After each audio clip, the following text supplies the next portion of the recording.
which one is better. We may have a new contender for best day at work ever.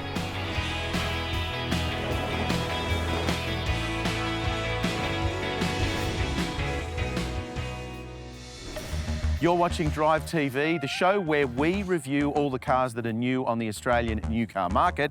And you've caught me mid-test of a very exciting vehicle, the new Lexus GX. We'll take a closer look at that four-wheel drive a little bit later in the show. But first, it's over to James with a technological masterpiece, the new C63 AMG. That's right, Trent. Times are changing. This is the new Mercedes-Benz AMG C63 E Performance.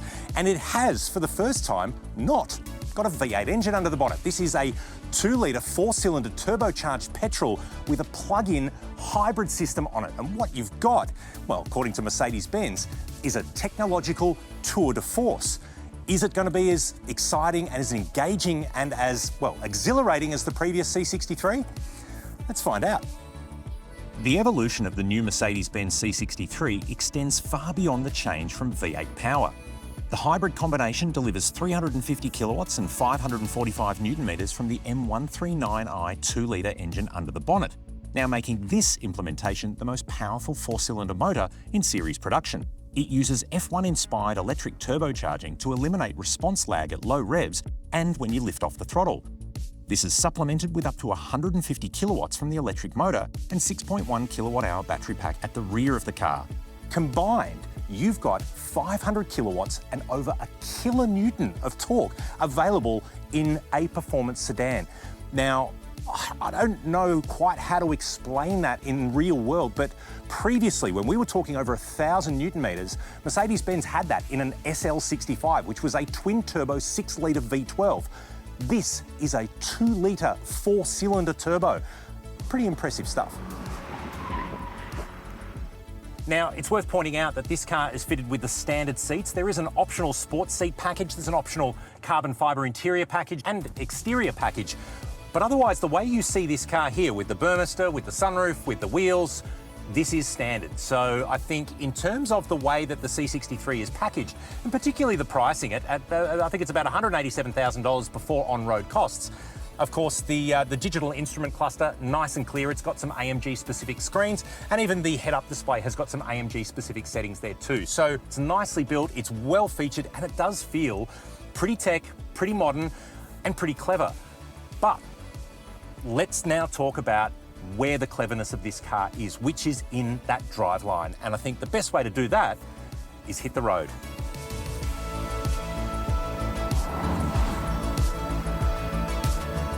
Now, obviously, I know that you're here to learn about the C63 in a performance environment, but remember, if you're buying one of these, you have to live in a regular environment all the time. And it was one of the things that I always found, quite personally with the previous generation car, it was always on. You were always with the angry V8. It was always a bit lurchy. It was always ready to go, which, don't get me wrong, was pretty fun. But I tell you what, on a wet day or when you perhaps were leaving early in the morning and you didn't want to wake the family, you know, there's sort of ways to do it.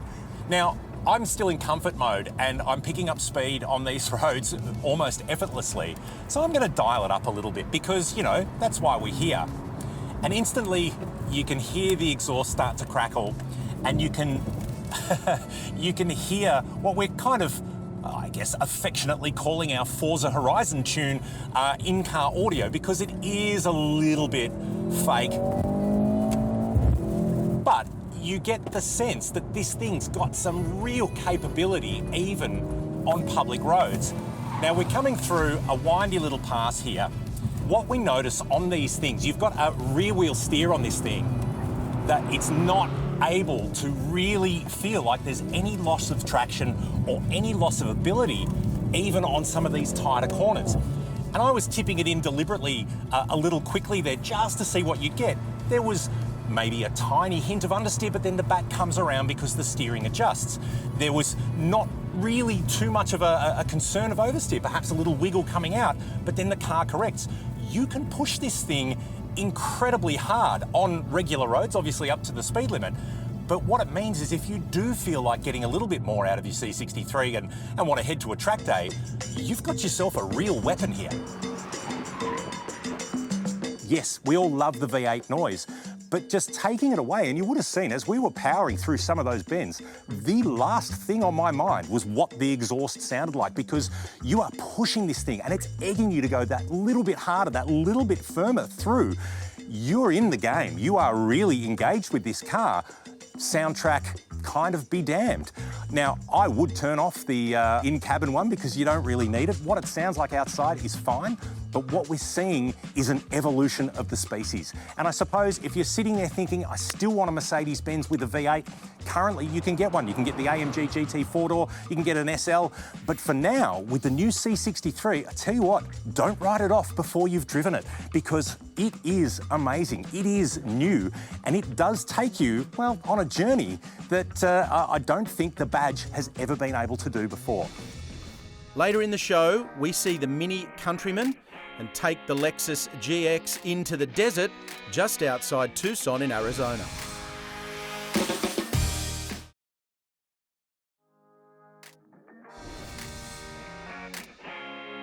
This is Drive Reviews, and we're about to check out the Mini Countryman. A big Mini. Sounds like something of an oxymoron, but trust me when I tell you that when you see the new Countryman in person, it makes perfect sense. Now in its third generation, the new Mini Countryman just so happens to be the first Mini ever made in Germany, but it's also the biggest car Mini has ever made. Today, I'm joined in the studio by a familiar old friend, the Cooper Countryman S, and its new and improved successor, the Countryman S, and I'm going to talk you through all the changes. We've got a lot to get through, so let's get into it. The Mini Countryman will be offered with the choice of petrol or all-electric power, with the plug-in hybrid version of the old model to be dropped. 2 petrol variants will land in Australia first. In terms of pricing, the entry-level Countryman C starts at $49,990 and ranges up to $55,990, while the Countryman S starts at $58,990 and ranges up to $63,990. Now, if you time-travelled from 1959, the year the first ever Mini was produced, you could be forgiven for assuming this was a car from a completely different manufacturer altogether. The design ethos for the new Countryman seems to be do more with less. I'll explain to you what I mean by that. Moving over first to the old Countryman or previous gen Countryman, this car really lent into the kitschiness that Mini is known for. You've obviously got the bonnet stripes and sort of busy badging. You've got a honeycomb grille here. It looks really cool, but it has got a lot going on. The idea with the new Countryman is that it's very impactful, but also incredibly streamlined. First up, you'll notice it's had something of a growth spurt. It's officially hit puberty, so obviously that translates to a lot more room in the cabin. More on that in a moment. It's also got a more rugged off-road stance to it, so these wheel arches are a lot wider. You move to the front as well. The grille is obviously larger, but more streamlined. Moving away from the honeycomb, it's got a sort of dotted light styling. This gold color on the wheels down here, they're 20-inch wheels as standard on this grade, on the mirror caps and on the roof as well, is really BMW-esque, very kind of jazzy and look at me, and I think it really is a new interpretation of the kitschiness that Mini is known for. How great is the cabin of the new Countryman? I've got to say, it feels like a completely different car to the old one. Not to say the old one was bad, but this just uses different materials, different storage options to great effect. Obviously, the big call out here is this massive central circular screen, which looks awesome, and it's also really easy to use on the go. So really simple menu options, nice and streamlined, nice and bright as well. It's 240 millimeters now, so it's really big, right in your eye line, really convenient. You've got these vertical air vents either side flanking that screen, looks really cool. Big call out change here too is your control. So you're keeping that kind of control center, almost fighter jet pilot feel to the Mini. And that's this little toggle here as you start stop for the engine. You shift through your gears using this little lever down here, which can take some getting used to, but it's actually kind of straightforward and it's all centralized in this little strip below the screen. We've got the sunroof fitted to this grade, which brings a lot of light into the cabin. I've got it open at the moment. You can see you've got a hand's width of headroom to play with. Elbow room is fantastic because they've lowered this center console here, so I really feel comfortable, like I have room to move, and there's plenty of space to have a passenger or a co-pilot, as I like to call it. In the back seat of the new Countryman, things feel a lot more roomy. It's not necessarily huge size increases, although it is a bigger car in general. It's also just clever design choices, and I'll go into detail on that front. For starters, the panoramic sunroof in this car is uninterrupted. It extends all the way from the front seat to the back seat. In the old car, there was a strip of headliner that broke into that. So in general, you lost a little bit of light, whereas in this car, it's sort of glass roof as far as the eye can see, which is really fantastic. There's also obviously a lighter feel in general from this beautiful tan artificial leather seats, which really brighten the cabin. Some things are actually unchanged from the old model, and they're all the good stuff, which includes the fact that this seating row can slide forward like this, so you can have a little bit more boot space. You can also tilt it forward if need be in segments, so it's still a 40-20-40 split. You can move this forward in various degrees, really customizable for if you do have something in the boot. But my big call out here is toe room. They've managed to find a little spot under the seats where you can really stretch your legs out. So you can see, I can really almost stretch out completely. It's really comfortable. And it just feels like the back seat of a medium SUV almost, rather than a small SUV. So they really come leaps and bounds in terms of packaging in this car. And I've got to say, the old car, it still holds up in terms of space, but this is just a really great improvement. The brand new Mini Countryman C and S variants land in Australian showrooms in early 2024. Thankfully, in streamlining its design and supersizing its packaging, Mini has managed to retain the Countryman's trademark fun factor. No matter which variant of the new Countryman you buy, I think it's safe to say you're getting more Mini for your money. Stay right there, because after the break, it's time to drive the Lexus GX.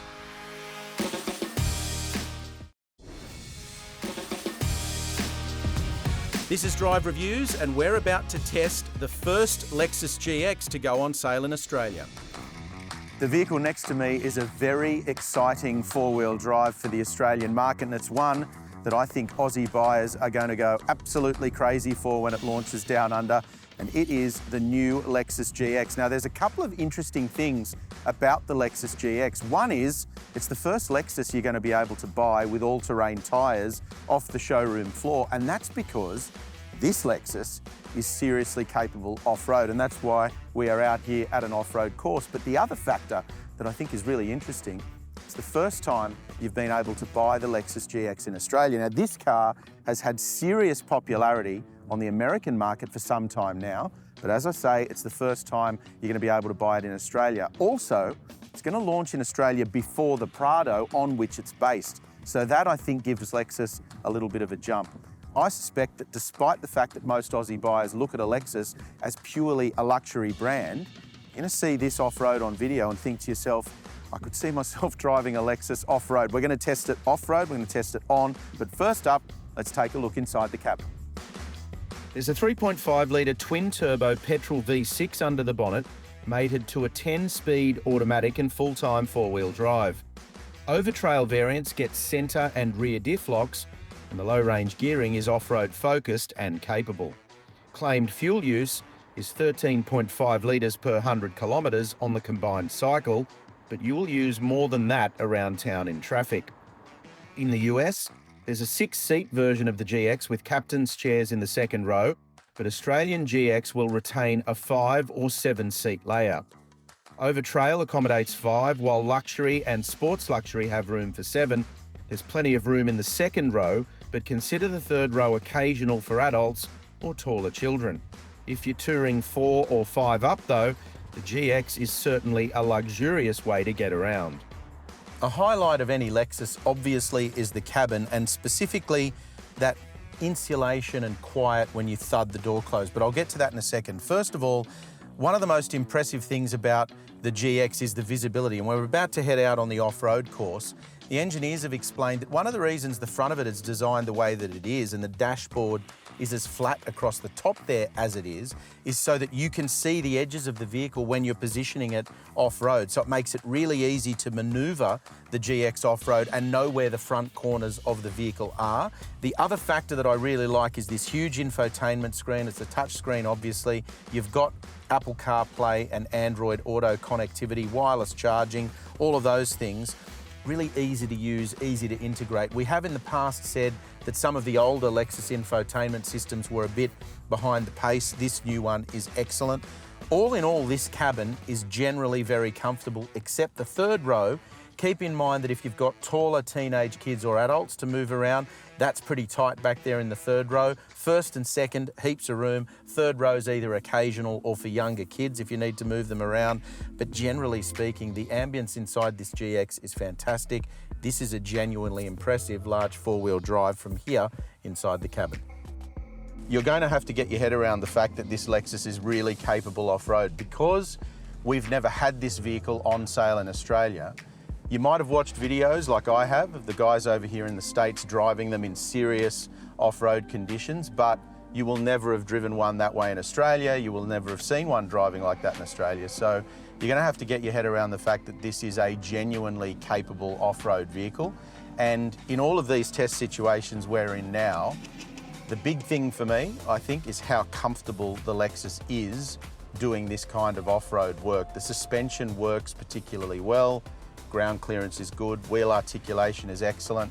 When you're in these offset mogul situations, it just crawls through it, it doesn't scrabble, it never feels like it's losing grip or it's doing anything weird.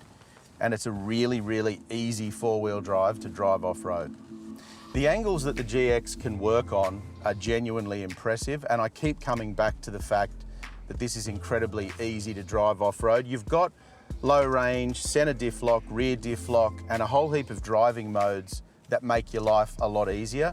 And as you'll find, we say with a lot of these modern four-wheel drives, they've been added with foolproof technology so that you don't need a huge amount of off-road experience to have an idea what you're doing. Obviously, the more experience you've got, the easier it's going to be. But this is particularly easy to drive off-road and comfortable as well.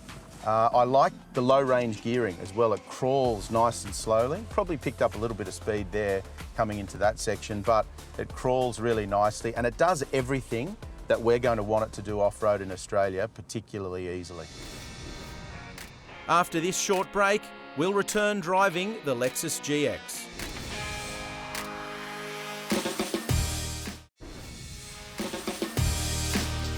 Drive Reviews is mid-road test. In the Lexus version of the Toyota Prado, it's the GX Off-Roader. Having driven the GX off-road first, which is a little bit back to front for us, now we're going to drive it on-road, which I suspect most of you watching are most interested in. I've had a quick drive of the model with 22-inch rims, which will be our top spec model. Now we're driving what is the entry-level model here in the States on 21-inch wheels. And of course, this is based on a Prado, and you can't hide that. It is a standard set of the Prado long-term when you think about what it did for the four-wheel drive market, but you can't hide the fact, there's no hiding, that this is a ladder frame chassis with a live axle rear end, and it's a big heavy SUV. So it does ride reasonably firmly over bumps, especially prolonged sections of bumpy road. If you're on a smooth section like we are now though, very, very comfortable. While it is a little bit jiggly, it's very, very comfortable inside the cabin. So that ride comfort we noticed off-road has translated to the sealed stuff. Very quiet, very insulated, feels exactly like you would expect of a Lexus. I'll tell you though what is a real philosophical dilemma for me. If I'm buying something at this price bracket, am I buying this or am I buying a 300 series Land Cruiser? On one hand, I get a full fruit Land Cruiser as opposed to what is effectively based on a Prado. On the other hand, I'm getting a Lexus rather than a Toyota.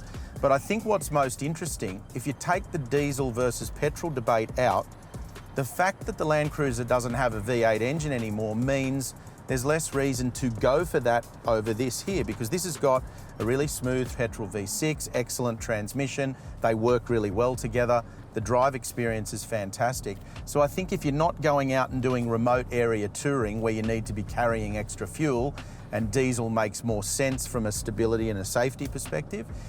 If you're only around town, I reckon you choose the petrol V6 that we're driving here. In regards to consumption, it's kind of where we expected it. Lexus claims mid-13, so 13.5 litres per 100 kilometres. We've seen anywhere from 13.7 up to low 14s. You're going to use more than that specifically around town because we're out on the open road now. And of course, one of the issues with the spare tyre being mounted under the vehicle is it compromises the size of the fuel tank. This has an 80 litre fuel tank, which is on the smaller side for a large SUV like this. And it means at best, if you factor in 50k safety, you're going to be running well under 600 kilometres from a tank. Now that's not such an issue out on the open road, but it means you're going to be visiting a petrol station in town a little bit more often than you might have expected. And also keep in mind, standard for Lexus really, if you're used to the brand, you need to use premium fuel in this as well. So that factors into it. All in all, I guess the question you'll be asking is, does this feel like a Lexus to drive? Yes, it does, but it's not quite what we would expect from a Lexus because obviously different chassis set up to what we're used to in Australia. So the overall experience is really insulated, but it is a little bit different as well.